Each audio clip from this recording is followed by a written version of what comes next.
السلام عليكم ورحمة الله وبركاته. نحمده ونصلي على رسوله الكريم. قال الله عز وجل في القرآن العظيم: شهر رمضان الذي أنزل فيه القرآن صدق الله المولانا العظيم وصدق رسوله النبي الكريم। সুপ্রিয় দর্শক মণ্ডলী, মহান আল্লাহ তাআলার দরবারে লাখ কোটি শুকরিয়া আদায় করে শুরু করতে যাচ্ছি আজকের এই সুন্দর আয়োজন।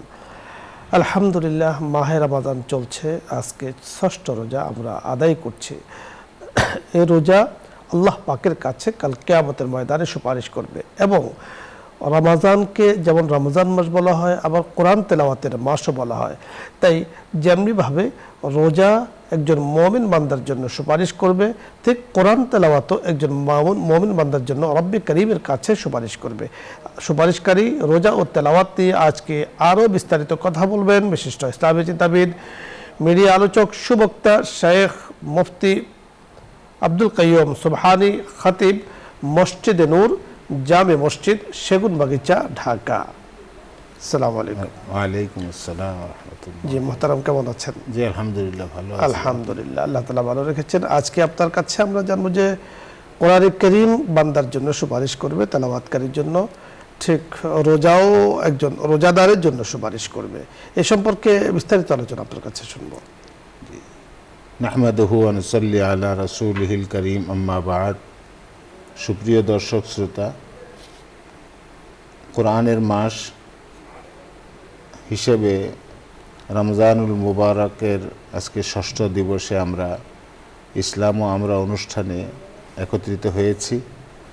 কোরআনের মাস হিসেবে রমজান অত্যন্ত মুবারক মাস। এই মাসে কোরআন অবতীর্ণ হয়েছে এবং এই মাসে কোরআন যারা তেলাওয়াত করবে তারা অনেক বড় সৌভাগ্যের অধিকারী হবে। কারণ রাসূল সাল্লাল্লাহু আলাইহি ওয়াসাল্লাম হাদিসে পাকে ইরশাদ করেছেন যে আস-সিয়ামু ওয়াল কোরআনু ইয়াশফাআনি লিল আবদে ইলা ইয়াউমিল কিয়ামা। কিয়ামতের ময়দানে, কঠিন দিনে এই রোজা এবং আপনার কি বলে সিয়াম, তেলাওয়াত, কোরআনে কারীমের তেলাওয়াত বান্দার জন্য সুপারিশকারী হবে। ওই দিন কোরআন, রোজা, সিয়াম আল্লাহর কাছে সুপারিশ করবে যে আয় আল্লাহ, আমি তোমার বান্দাদেরকে যে দিনমান সুবে সাদেক থেকে নিয়ে সূর্য অস্ত যাওয়া পর্যন্ত এই সময়টুকুতে আমি তার জন্য হালাল খাবার এবং মানে রমণ ক্রিয়া থেকে আমি তাদেরকে বিরত রেখেছি। এই জন্য আমার সুপারিশ এই বান্দার জন্য আপনি কবুল করুন। অনুরূপভাবে কোরআনুল কারীমও আল্লাহ তাআলার কাছে সুপারিশ করবে, আয় আল্লাহ, আমি তোমার এই বান্দাদেরকে রাতের নিদ্রা থেকে আমি এদেরকে বিরত রেখেছি শুধু কোরআন তেলাওয়াত শুনবার জন্য, কোরআন তেলাওয়াত করার জন্য। তো এই জন্য আমার পক্ষ থেকে, এই বান্দার পক্ষ থেকে আমার সুপারিশ আপনি কবুল করেন। তো আল্লাহ রাসূল সাল্লাল্লাহু আলাইহি ওয়াসাল্লাম বলেন যে এই রোজা এবং এই আপনার কোরআনে কারীমের তেলাওয়াতের যে সুপারিশ, এটা আল্লাহ তাআলা কবুল করবেন। ফাশাফি'নি, এইভাবে শব্দ এসছে হাদিসের মধ্যে। ইয়াশফাআন, দুজনেরই সুপারিশ আল্লাহ তাআলা কবুল করবেন, রোজা এবং সওমের। তো রোজা এবং এই যে তেলাওয়াত, এই তেলাওয়াত রমজান মাসে যে যতটা বেশি করতে পারবে, কোরআনের সঙ্গে যে যত বেশি সম্পৃক্ত হতে হবে। আমরা বলি যে কোরআনে কারীমকে কেউ যদি তর্জমা নাও বুঝে, শুধু তেলাওয়াতের মাধ্যমেও যদি সে সওয়াব হাসিল করতে চায়, ওর পক্ষে সম্ভব। আল্লাহ তাআলা প্রত্যেক মুমিন বান্দাদেরকে এই কোরআনের তেলাওয়াতের সঙ্গে যাতে সংযুক্ত হয় এবং বিশেষভাবে রমজানুল মুবারকে যেন বেশি বেশি তেলাওয়াত করে এবং এই ধারা রমজানের পরেও মানুষ যেন তেলাওয়াতের সাথে নিজেকে, বরকত থেকে মানুষ বঞ্চিত না হয়, সবাই যেন তেলাওয়াতের সাথে সম্পৃক্ত হয়। এটা অত্যন্ত জরুরি মানুষের জন্য। বাকি কোরআন তেলাওয়াতের পাশাপাশি কোরআনকে উপলব্ধি করার জন্য, কোরআনকে বুঝবার জন্য, কোরআনের মর্ম উপলব্ধি করার জন্য কোরআনের তাফসীর, কোরআনের তর্জমা এর সাথে নিজেকে মানে সম্পৃক্ত করা এবং এই জানার জন্য কোনো ভালো বিশেষ কোনো তফসিরের ক্লাসে বা তফসিরের গ্রন্থের সঙ্গে গ্রন্থ তেলাওয়াত করা, পড়া, পাঠ করা, এটাও মানুষের জন্য জরুরি। আল্লাহ তাআলা সবাইকে কোরআনের ধন্যবাদ আপনাকে, সুন্দর বলছিলেন। দর্শক মণ্ডলী, আজকে আমরা আলোচনা করছি মাহে রমজানের রোজা। সিয়াম পালন অত্যন্ত জরুরি এক ইবাদত। যাকে ফরজ ইবাদত বলা হয়েছে। আলহামদুলিল্লাহ আমরা সিয়াম পালন করছি, তবে এই পালনটা যেন পালনের মতো হয়, এদিকে অবশ্যই খেয়াল রাখতে হবে। আমরা যে কথাগুলো বলছি আমাদের এই অনুষ্ঠানে শুরু থেকে আজ পর্যন্ত, আমাদের প্রত্যেকটি কথার মাকসাদই হলো সিয়াম যেন হয় সিয়ামের মতো, রোজা যেন হয় রোজা পালনের মতো।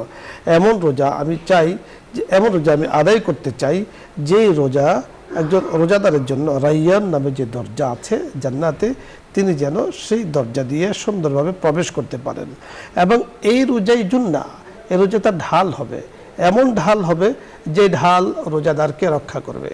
রাসূল আকরাম সাল্লাল্লাহু আলাইহি ওয়াসাল্লাম বলেছেন, আস-সাওমু জুন্নাতুন মা লাম ইয়াখরিকহা, অর্থাৎ রোজার ঢাল ঝান্ডা, যা যতক্ষণ পর্যন্ত একে কেউ নষ্ট না করে, অর্থাৎ গীবতের কারণে, শেকায়েতের কারণে, পরনিন্দার কারণে, নামিমা সগলখড়ির কারণে এই রোজাটা, ওই যে ঢালটা ছিদ্র ছিদ্র হয়ে যায়, ঢালটা নষ্ট হয়ে যায়। আর যখন ঢাল নষ্ট হয়ে যায় তখন নষ্ট ঢাল দিয়ে কিন্তু আযাব থেকে, গজব থেকে রক্ষা পাওয়া যায় না। তাই সিয়াম আমরা পালন করব, গীবত শেকায়েত মুক্ত, হিংসা বিদ্বেষ মুক্ত রোজা আমি পালন করব। আরেকটি আমি কি করব রমজানে এই রোজাই তো আমাকে ঢাল হিসেবে আমাকে আশ্রয় দিবে। আমি রমজানে সময় কাটাবো তেলাওয়াতের মাধ্যমে, যত পরিমাণ বাড়িয়ে তেলাওয়াত করা যায়। রাসূল আকরাম সাল্লাল্লাহু আলাইহি ওয়াসাল্লাম রমজানে তেলাওয়াত খুব বেশি করে করতেন, এবং জিবরিল আমিনের সাথে রাসূল আকরাম সাল্লাল্লাহু আলাইহি ওয়াসাল্লাম কোরআন কারীমের দাউর করতেন। রাসূল শোনাতেন, জিবরিল আমিন শুনতেন, উনি বলতেন, রাসূল শুনতেন, এইভাবে দাউর করতেন। প্রতি রমজানে একবার পুরা কোরআনের দাওর করতেন। ইন্তেকালের পূর্বে অবশ্য 2 বার সে কোরআনকে দাওর করেছেন। এই জন্য পারস্পরিক কোরআন কারীমের আলোচনা করা, নিজে তেলাওয়াত পড়লে তেলাওয়াত করা, তেলাওয়াত যদি না পারি যিনি তেলাওয়াত পড়েন তার কাছ থেকে তেলাওয়াত শোনা, এবং মাহে রমজানে কোনো কারণে তেলাওয়াত যদি না পেরে থাকি তাহলে শিখে নেওয়ার ব্যবস্থা করা। দর্শক মণ্ডলী, আজকে যে বিষয় নিয়ে আমরা কথা বলছিলাম আপনারা শুনতে পেয়েছেন। আলহামদুলিল্লাহ আমরা চাই এই রোজা আমাদের জন্য সুপারিশ করুক, তেলাওয়াত আমাদের জন্য সুপারিশ করুক। উভয়টি সুপারিশকারী। আল্লাহ পাক রোজাকে যেমন ক্ষমতা দিবেন, অনুরূপভাবে তেলাওয়াতকেও ক্ষমতা দিবেন রোজাদারের জন্য, তেলাওয়াতকারীর জন্য সুপারিশ করার জন্য। আল্লাহ তাআলা আমাদেরকে তৌফিক দান করুন। আলোচ্য বিষয় নিয়ে আপনাদের কোনো প্রশ্ন থাকলে অথবা কোনো মাসলা জানার প্রয়োজন হলে আপনি প্রশ্ন করুন, আমরা চেষ্টা করব কথা বলার জন্য। প্রথমে যিনি আছেন, আসসালামু আলাইকুম ওয়া রাহমাতুল্লাহ। দর্শক নাম বলে পরিচয় দিয়ে প্রশ্ন করুন। ওয়ালাইকুম ওয়া রাহমাতুল্লাহ। আমার নাম হলো মোহাম্মদ বশির। স্বামী স্ত্রী যদি ঝগড়া করে, কথা বলে যদি যে তুমি চলে যাও, এটা কি কোনো গুনাহ হবে কি? স্বামী স্ত্রী পর্দা যদি করে, না ঝগড়া যদি, হ্যাঁ, ওই সময় যদি বলে তুমি চলে যাও, না ভালো না লাগলে চলে যাও, তখন গুনাহ হবে কি? জি ধন্যবাদ। আমরা যতটুকু বুঝতে পেরেছি কথা বলছি, বুঝতে পেরেছেন মাসালাটি। স্বামী যদি স্ত্রীকে বলে যে তুমি চলে যাও, তাহলে এর দ্বারা মানে কি আসলে কি সমস্যা তৈরি হবে? তো জালিমের গুনাহ হবে, এটা তো একটা জুলুমের কথা। যে কেন বলবেন আপনি, আপনার সহধর্মিণী, সে আপনার স্ত্রী, তো তাকে যদি কোনো অনাকাঙ্ক্ষিতভাবে অথবা কোনো কারণ ছাড়াই একজন মানুষকে তো বলা যায় না যে আপনি চলে যান। আসলে বিষয়টি দেখুন, কয়েকটি বিষয় আছে। একটি বিষয় হলো মোহতারাম আপনি যেটা বলেছেন যে স্বামী স্ত্রীকে বলে তুমি চলে যাও, তো এই চলে যাওয়াটা এটা মানবতার খেলাফ, কারণ ছাড়া এটা বলা উচিত নয়। কিন্তু অনেক সময় দেখা যায় যে স্ত্রীকে কিছুটা বোঝানোর জন্য অথবা শাসানোর জন্য অথবা কোনো কিছু দেওয়ার জন্য, ভীতি প্রদর্শন করার জন্য যদি এই কথা স্বামী স্ত্রীকে বলে তুমি চলে যাও, তাহলে এর উদ্দেশ্য কি? কিতাবের মধ্যে সরাসরি শব্দটা আছে। এর উদ্দেশ্যটা কি, আসলে এর দ্বারা কি বোঝানো হয়েছে বা কোনো সমস্যা হবে কিনা? মুফতিয়ান একরাম বলেছেন যে এই শব্দটি প্রথমত বলা উচিত নয়। যখন আপনি বলেছেনই তাকে শাসানোর জন্য, কোনো কিছু বোঝানোর জন্য অথবা ভীতি প্রদর্শনের জন্য, তাহলে এর দ্বারা আপনার নিয়তের উপরে নির্ভর করবে যে আপনি আসলে এই কথার দ্বারা কি বোঝাতে চেয়েছেন। যদি ধমক দেওয়ার উদ্দেশ্য হয়, ধমকে বোঝানো হবে। যদি তাকে অন্য কিছু বোঝানোর উদ্দেশ্য হয়, তাই হবে। আপনার নিয়তে আসলে কি আছে সেটা হলো মৌলিক বিষয়। নিয়তের উপরে ডিপেন্ড করবে, বিষয়টা ভিত্তি করবে। যদি আল্লাহ না করুন আপনার নিয়তের মধ্যে তালাক থাকে, সেক্ষেত্রে কিন্তু আলফাজে কিনায়া বলা হয় এগুলোকে, অর্থাৎ ইঙ্গিত সূচক শব্দ, এগুলো দ্বারা কিন্তু তালাকে পতিত হয়ে যায়। আর সেটা হলো সম্পূর্ণ যিনি বলেছেন তার নিয়তের উপরে কিন্তু নির্ভর করে। পরের দর্শক, আসসালামু আলাইকুম। ওয়ালাইকুম সালাম ওয়া রাহমাতুল্লাহি ওয়া বারাকাতুহু। হুজুর, আমি সুনামগঞ্জ ধরমপুর থেকে ইউনুস বলছিলাম। জি আনুস ভাই বলুন। হুজুর, আমাদের দেশে অনেক লোক আছে যারা কোরআন পড়তে পারে না, গোষ্ঠীমে কিছু সূরা মুখস্থ করেছে যে আদিয়া তার নামাজ পড়ে। আমার প্রশ্ন হলো যে এই সূরাগুলি যদি সকাল বিকাল সে তেলাওয়াত করো তাহলে কি কোরআন পড়ার সওয়াব লাভ করবে সে? অবশ্যই লাভ করবে। ধন্যবাদ। জি জি জি, অবশ্যই লাভ করবে। এবং যে ব্যক্তি যতটুকু তেলাওয়াত মানে পারে বা সক্ষম অতটুকুই সে বারবার যদি তেলাওয়াত করে তাতে কোনো অসুবিধা নেই। আমরা কিন্তু ইউনুস ভাই এই কথাটি আমাদের দর্শকদের জন্য অথবা আমরা বিভিন্ন বয়ানও এই কথাটি আলোচনা করেছি যে আপনি তেলাওয়াত পারিব না এ কথাটি বলিব না, আর একবার না পারিলে পড়িব শতবার। আমি বারবার পড়িব। আর যখনই আপনি পারছেন না, কথার কথা বয়সের কারণে হোক, কর্মব্যস্ততার কারণে হোক, শারীরিক দুর্বলতার কারণে হোক, পারছেন না, বাট আপনার তো 10টি সূরা অন্তত মুখস্থ আছে, 5টি সূরা মুখস্থ আছে যেগুলো দিয়ে আপনি নামাজ চালাচ্ছেন। এই সূরাগুলোকে আপনি বারবার বারবার তেলাওয়াত বারবার, কারণ কোনো সূরাই তো কোরআনের অংশ বাহিরে নয়, কোরআনের অংশ। ইভেন ছোট্ট যে সূরা ইন্না আতাইনাকাল কাউসার, সূরা কাউসার কোরআনের অংশ, কোরআনের সূরা, সেটাও বারবার পড়ুন। প্রতি হরফে আল্লাহ পাক অসংখ্য নেকি দান করবেন। পরের দর্শক, আসসালামু আলাইকুম।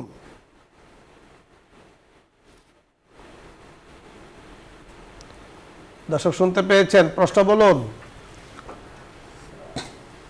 আসসালামু আলাইকুম।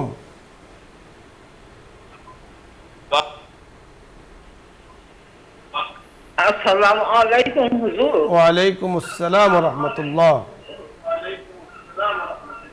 আচ্ছা হুজুর, আমি যে ওই টাকাগুলা দিলাম 1,30,000 টাকা, এই টাকাটা কি আমার আর ফেরত দেবেন না? এখন নিয়েও গেল না রমজানে। ধন্যবাদ। আপনার টাকা? কথা আমরা বুঝতে পেরেছি। আপনি কথাগুলো পরিষ্কার করে বুঝুন। আপনি কাকে টাকা দিয়েছেন, কিভাবে দিয়েছেন, এখানে এগুলো নিয়ে আলোচনা হয় না। এখানে আলোচনা হয় মাসলা মাসাইল নিয়ে আলোচনা হয়। আপনি যাকে টাকা দিয়েছেন নিঃসন্দেহে তার প্রমাণ আপনি রেখেছেন, বা কিভাবে রেখেছেন, ওমরার জন্য হয়তো বা টাকা দিয়েছেন। এখন কেমনে দিয়েছেন, কাকে দিয়েছেন, এটা তার সাথে আপনি বসে ডিসকাস করে নেন বিষয়টি। এটা তো এখানে মাসলা মাসাইলের আলোচনা হয়। আসলে কোনো মাসলা মাসাইল যদি থাকে সেটা আপনি প্রশ্ন করবেন। পরের দর্শক, আসসালামু আলাইকুম ওয়া রাহমাতুল্লাহ। হুজুর আসসালামু আলাইকুম, আমি চট্টগ্রাম থেকে ফাতেমা বলছি। জি বলুন। আমার প্রশ্ন হচ্ছে 9 থেকে 10 ভরি যদি স্বর্ণ থাকে যাকাতের পরিমাণটা কত আসছে, ওটা একটু বললে উপকৃত হব। ধন্যবাদ আপনাকে। আমরা যাকাতের মাসআলা নিয়ে আলোচনা করছি। জি, আপনার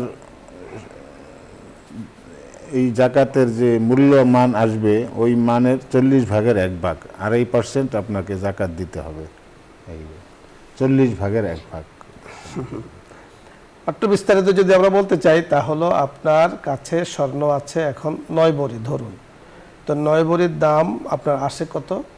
ধরুন 2 লক্ষ টাকা করে আসে, তো 9 দুগুণে 18 লক্ষ টাকা আপনার কাছে ব্যালেন্স বা ক্যাশ আছে।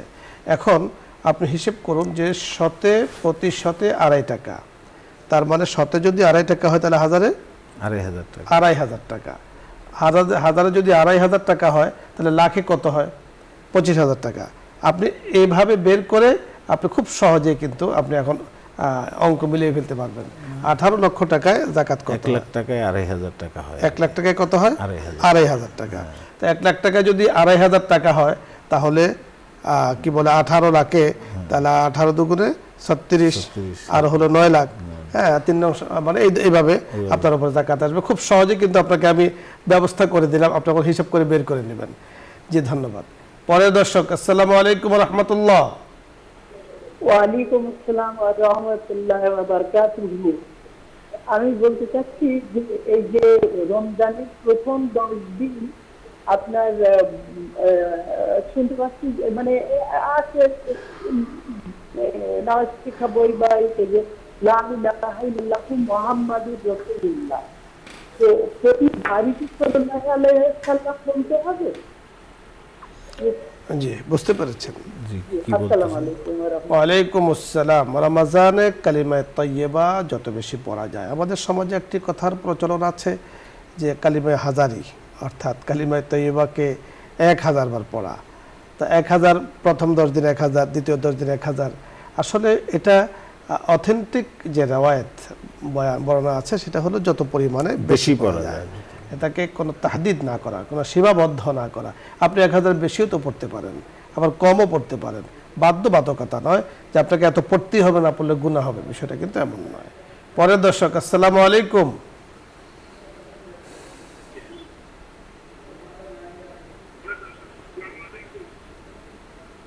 আসসালামু আলাইকুম রাহমাতুল্লাহ। ওয়ালাইকুম আসসালাম। জি হুজুর, আমার কথা শুনছে? জি, শুনতে পাচ্ছি। জি, যা হুজুর, একটা হাদিসের ব্যাপারে আর কি বলতেছে যে একজন রমজান মাসের ফরজ রোজা রাখলো, একটা জামাদান নামাজ আদায় করলো, একজন রোগীকে দেখলো এবং একজন রোজাদারকে ইফতার করালো। এই 3 কাজ যে ব্যক্তি করতে পারবে তার জন্য কি জান্নাত ওয়াজিব? কথাটা কতটুকু? ধন্যবাদ, ধন্যবাদ। আমরা বুঝতে পেরেছেন। এগুলি ভিন্ন ভিন্ন এক একটা আমল এবং প্রাপ্তিও আলাদা আলাদা। তো শর্ত হচ্ছে যে এই কাজগুলি যারা করবে তারা যদি ব্যবহারিক জীবনেও যদি তারা অন্যান্য গুনাহ থেকে নিজেকে বাঁচিয়ে রাখতে পারে তাহলে তো সে জান্নাত পাবেই। এবং জান্নাত পাওয়ার অনেক যথেষ্ট ভালো কারণ হলো এইটাই যে রমজান মাসে রোজা রাখা, অভুক্তকে খাবার দেওয়া, ইফতারি রোজাদারকে ইফতার করানো, এগুলো প্রত্যেকটাই অত্যন্ত নেকের কাজ। এগুলোর বিনিময়ে আল্লাহ তাআলা জান্নাত দিতে পারেন এবং দিবেন ইনশাআল্লাহ। পরের দর্শক, আসসালামু আলাইকুম রাহমাতুল্লাহ। আসসালামু আলাইকুম। ওয়ালাইকুম আসসালাম রাহমাতুল্লাহ। আচ্ছা, আমার একটা প্রশ্ন ছিল। জি, বলুন। রোজা রেখে ব্রাশ করলে কি রোজা হবে? কি রোজা রেখে ব্রাশ করলে কি রোজা হবে? ব্রাশটা রোজা ভেঙে যাওয়ার এক সমূহ সম্ভাবনা। এই জন্য আমরা নিষেধই করব রোজা রেখে ব্রাশ। কারণ আপনি যে পেস্ট ব্যবহার করবেন এর মধ্যে কিন্তু মিষ্টি জাতীয় একটা কিছু অনুভব হয়, আর এটা যে কোনোভাবেই গলা দিয়ে পাকস্থলিতে চলে যেতে পারে, সম্ভাবনা আছে। আর যেই সম্ভাবনা যেহেতু আছে সেহেতু ব্যবহার করাটা তো মাকরুই। আর দ্বিতীয়ত হলো রোজা ভেঙে যাওয়ারও সমূহ সম্ভাবনা। এজন্য রোজা রেখে ব্রাশ ব্যবহার করা ঠিক নয়। আপনার দরকার হলে আপনি পরে ব্যবহার করবেন, রাত্রিতে কখনো। পরের দর্শক, জি আসসালামু আলাইকুম রাহমাতুল্লাহ।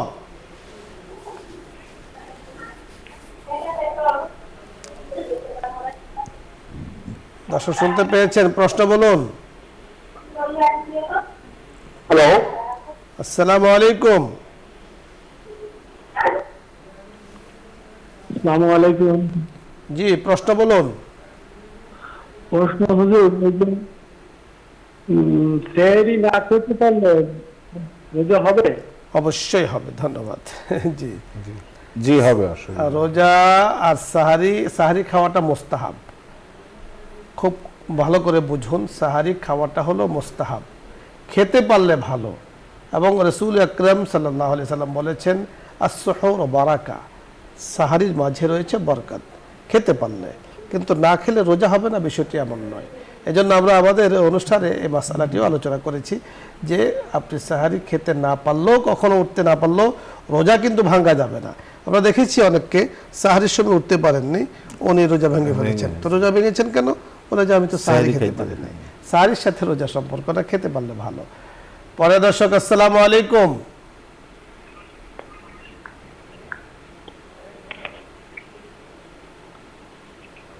জি দর্শক শুনতে পেয়েছেন? আসসালামু আলাইকুম রহমতুল্লাহ।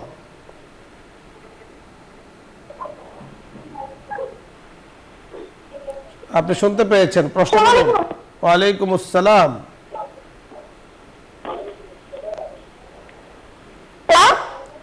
আপনার প্রশ্ন বলুন।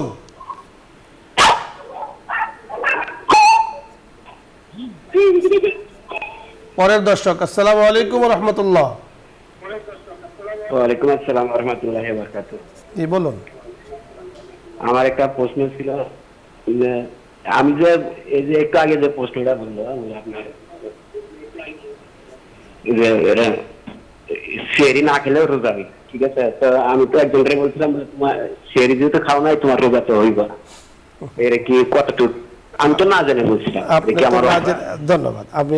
আমরা আপনাকে একটু বলতে চাই, মোহতারাম বুঝতে পেরেছেন, জি উনি ফতুয়া দিয়েছেন, আপনি তো না জেনে ফতোয়া দিয়েছেন এবং এই না বলার কারণে যদি ওনার রোজা না রেখে থাকেন, রোজা ভঙ্গ করেন, তাহলে এটার জন্য ওনাকে মানে আরেকটা রোজা রাখলেই ওনার ইয়ে হয়ে যাবে। আপনি এই ফতুয়া কেন দিলেন? আপনি কেন দিলেন একটু আমরা বলবো, এখানে এই আমাদের সমাজে এই জিনিসটি অনেক ব্যাপকভাবে আছে। আমাদের দর্শক আপনার উসিলে আমরা কথা বলার সুযোগ পেয়েছি, অনেকে না জেনে কাজটি করেন। যেমন ডাক্তার না হয়ে ওষুধ দেন। আপনি অসুস্থ হয়েছেন, তো ডাক্তারের কাছে যাওয়ার আগেই এখানে অনেকেই এক একজন এক এক ফর্মুলা দিয়ে রোগীর অবস্থা খারাপ করে দেন এখানে। তো যেমনিভাবে ডাক্তারি না পড়ে ডাক্তারি করা ঠিক নয়, ওষুধ দেওয়া ঠিক নয়, ঠিক ফতুয়া না পড়েও মাসালা মাসাইল পড়া ঠিক নয়। রাসূল আকরাম সাল্লাল্লাহু আলাইহি সাল্লাম বলেছেন, এর দ্বারা তিনি নিজেও গোমরা হচ্ছেন, যাকে ফতুয়া দিচ্ছেন তাকেও পথভ্রষ্ট বানাচ্ছেন। এজন্য খুব সাবধান, এ ধরনের কাজ করা যাবে না। এখন আপনি বলেছেন আপনি না জেনে করেছেন, নিঃসন্দেহে এটা না জেনে আপনি করেছেন, না জানাটাই স্বাভাবিক। আফাতুল ইলম নাসিয়ার, মানুষের ভুল হতেই পারে, আল্লাহ তাআলার কাছে ক্ষমা চাইতে হবে এবং কিছু সাদকা আপনাকেও করতে হবে, কিছু সাদকা ওনাকেও বলে দিতে হবে যে উনি যেন রোজাটা আবার রেখে নেয়। আপনি আমাদের থেকে শুনেছেন, আমাদের হাওলা দিয়ে আপনি ওনাকে মাসলাটা পৌঁছিয়ে দেবেন। ধন্যবাদ মোহতারাম, ধন্যবাদ আপনাকে। দর্শক মণ্ডলী, আপনাদের সকলকে ধন্যবাদ জানাচ্ছি। আজকের সুন্দর আয়োজনে আপনারা আমাদের সাথে অংশগ্রহণ করেছেন। আলহামদুলিল্লাহ, এই যে মাহে রমজানের কতগুলো মাসআলা এখানে আলোচনা হয়, জরুরি মাসআলা এখানে আলোচনা হয়। দর্শক মণ্ডলী, আমরা বলবো প্রতিদিন বিকেল 3টা 30 চোখ রাখুন নিউজ 24 পর্দায় JCX ইসলাম আমরা অনুষ্ঠানটি দেখার জন্য। আল্লাহ তাআলা আমাদেরকে তৌফিক দান করুন। আজকে আপনার ধন্যবাদ জানিয়ে বিদায় নিচ্ছি। আমজাদ হোসেন হেলালি। আসসালামু আলাইকুম ওয়া রাহমাতুল্লাহি ওয়া বারাকাতুহু। দোয়া হবে, দরুদ ইস্তেগফার পাঠ করি। اللهم صل على سيدنا ونبينا وشفيعنا وحبيبنا ومولانا محمد صلى الله عليه وعلى آله وأصحابه وبارك وسلم. أستغفر الله ربي من كل ذنب وأتوب إليه. لا حول ولا قوة إلا بالله العلي العظيم. الحمد لله رب العالمين، والصلاة والسلام على سيد الأنبياء والمرسلين وخاتم النبيين وعلى آله وصحبه أجمعين. ربنا ظلمنا أنفسنا وإن لم تغفر لنا وترحمنا لنكونن من الخاسرين. ربنا لا تزغ قلوبنا بعد إذ هديتنا وهب لنا من لدنك رحمة إنك أنت الوهاب. رب اغفر لي ولوالدي وللمؤمنين يوم يقوم الحساب. رب ارحمهما كما ربياني صغيرا. আয় আল্লাহ, আয় আরহামার রাহিমিন, আল্লাহ রমজানের এই মুহূর্তে আমরা যারা এই অনুষ্ঠানে আমরা একত্রিত হয়ে কোরআন এবং হাদিসের নিরিখে আমরা যে মাসলা মাসাইল সহ আলোচনা শুনেছি, আল্লাহ এই সমগ্র অনুষ্ঠানটিকে আপনি কবুল ও মঞ্জুর করে নেন। আল্লাহ এর বিনিময়ে যারা সাথে সম্পৃক্ত আছে এবং আমরা যারা দর্শক শ্রোতা আছি, আমরা সকলকে আল্লাহ আপনি মাফ করে দেন। আল্লাহ আমাদের জীবনের ছোটোখাটো বড় ছোট যত গুনাহ আছে আল্লাহ আপনি ক্ষমা করে দেন। রব্বুল আলামিন, আয় আল্লাহ এই রমজান মাসকে প্রকৃত এবং যথাযথ আমল করে আল্লাহ আমাদের প্রত্যেকের জন্য জাহান্নামকে হারাম করার মতো যোগ্যতা তৌফিক আমাদেরকে দান করেন। আল্লাহ সব রকমের গুনাহ থেকে বাঁচার তৌফিক দান করেন। আল্লাহ এমডি চেয়ারম্যান সাহেব, এই গ্রুপের চেয়ারম্যান সাহেব, এমডি সাহেব সহ সমস্ত কর্মকর্তা কর্মচারী সহ ওনার পরিবারের সকল সদস্যদেরকে এই রমজানের বরকাতে আপনি মাফ করে দেন। আল্লাহ সাল্লাল্লাহু তাআলা আলা খাইরি খালকিহি মুহাম্মাদিন ওয়া আলা আলিহি ওয়া সাহবিহি আজমাইন বিরহমাতিকা ইয়া আরহামার রাহিমিন।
মোনাজাতটা একটু করে দেন।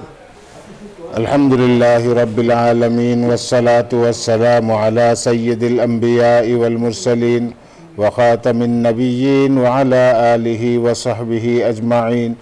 ربنا ظلمنا أنفسنا وإن لم تغفر لنا وترحمنا لنكونن من الخاسرين. ربنا فاغفر لنا ذنوبنا وكفر عنا سيئاتنا وتوفنا مع الأبرار. ربنا لا تزغ قلوبنا بعد إذ هديتنا وهب لنا من لدنك رحمة إنك أنت الوهاب. يا ذا الجلال والإكرام يا أكرم الأكرمين يا حي يا قيوم برحمتك نستغيث برحمتك يا أرحم الراحمين.